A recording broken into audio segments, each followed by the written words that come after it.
Lamentablemente el doctor Martínez Meyer no pudo venir hoy y yo perdí el disparejo y me toca hacer la exposición a mí. Este es un trabajo que igual estamos trabajando en conjunto a los dos laboratorios, el del doctor Martínez Meyer y el mío con el doctor Pablo. Y la exposición, pues esto sí lo hizo él, yo solamente la voy a dar. Está enfocada en encontrar puntos rojos o críticos dentro de la distribución de los mamíferos de Mesoamérica. Para nadie es un secreto pues, que estamos en una tendencia global sobre la pérdida de la biodiversidad. Entre ellos, los mamíferos ocupan el segundo puesto sobre los grupos más vulnerables o más susceptibles a estos riesgos de extinción, sobre todo por el tema de extinciones de especies amenazadas y en asociación con el tema de cambio de uso de suelo y los impactos del cambio climático. No obstante, una cosa curiosa a tener en cuenta dentro de los mamíferos es que en el tema de biomasa, en realidad la parte silvestre ocupa la menor proporción de biomasa.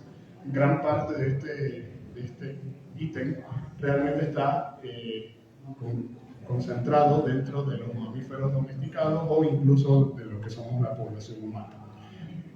Una cosa muy interesante es que, bueno, los mamíferos silvestres solamente representan el 5.8% de la biomasa total del grupo. Incluso el grupo de mamíferos marinos son sobre el 3.7 y el terrestre sobre el 2.16. Los mamíferos, como les decía al inicio, pues no están exentos de todo este impacto negativo que hemos estado hablando a lo largo del día sobre la pérdida de hábitat, pero también tienen otro problema que es la extracción. Esta carne silvestre también está siendo muy utilizada y es un factor de amenaza que está llevando al declive de las poblaciones de los grupos. Que curiosamente, lamentablemente Mesoamérica dentro de su posición geográfica también está dentro de una de las zonas consideradas como más vulnerables a los impactos del cambio climático. Y hay reportes de todas las variaciones climáticas que se están dando en la región. Y esto evidentemente está provocando impactos negativos dentro de los ensambles, de las distribuciones de las especies y los ensambles de los mamíferos. El objetivo como tal de este trabajo es identificar puntos hotspot de mayor, donde se esté dando el mayor declive de poblaciones en referencia a la pérdida de hábitat, a los impactos del cambio climático y al riesgo de extracción de esta biomasa dentro de las poblaciones en Mesoamérica. Para hacer un poco bastante expreso la metodología, pues todos saben que ya Enrique y su servidor también somos muy de la escuela del uso de los modelos de nicho ecológico y distribución de especies para tratar de predecir las zonas de idoneidad. A partir de eso y en escenarios de cambio climático al futuro, usando las capas climáticas Chelsea, pues estimamos las áreas de idoneidad potencial de las especies tanto en el presente como en el futuro. Y utilizando los mapas de deforestación o de cobertura de una serie anual que hay de 2000 al 2023, evaluamos cuál es el impacto o qué tanto están siendo susceptibles las distribuciones de estas especies a estos cambios de vegetación.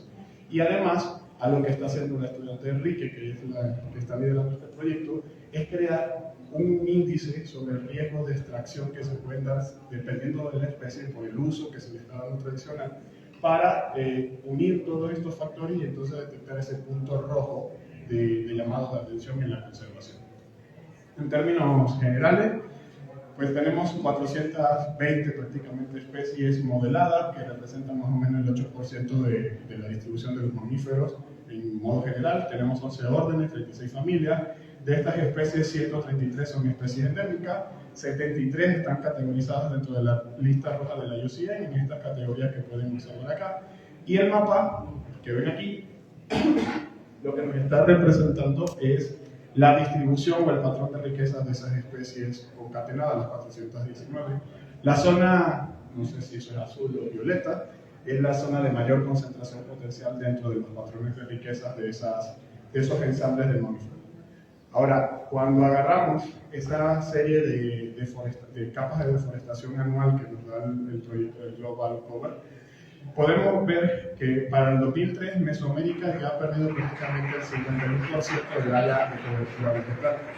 Eso lo podemos ver en el mapa de esta manera. Pues lo verde serían las zonas más o menos remanentes, lo azul es lo que sigue siendo como el punto crítico o de mayor concentración de especies, y lo rojo es todo aquello que podríamos considerar como parte de lo azul o de las áreas prioritarias, pero que ya de hecho tiene un impacto bastante fuerte de la pérdida de hábitat.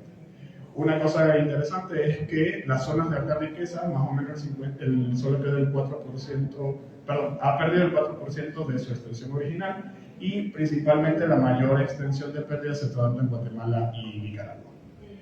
Ahora, si no fuese suficiente, le metemos cambio climático a estas tendencias, y como les decía, ya en el caso de Mesoamérica se sabe de cambios abruptos que se han dado en las condiciones climáticas, no solamente en predicciones a futuro, sino en el registro histórico de las condiciones. Se puede ver la tendencia clara a un aumento de la temperatura promedio anual, pero también en una reducción en los patrones de precipitación. O sea, estamos viendo ambiente mucho más cálido, pero también más seco para la distribución de los mamíferos.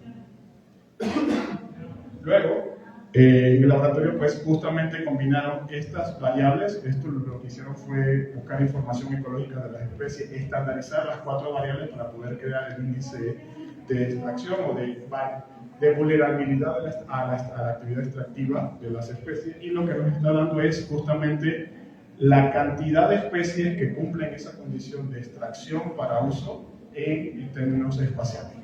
Si combinamos esas 4 especies, recuerden este mapa de las áreas potenciales de distribución de alta riqueza, pues lo que nos está dando es que estas zonas que están en círculos rojos son las consideradas como los puntos, las banderas rojas a considerar dentro de la conservación.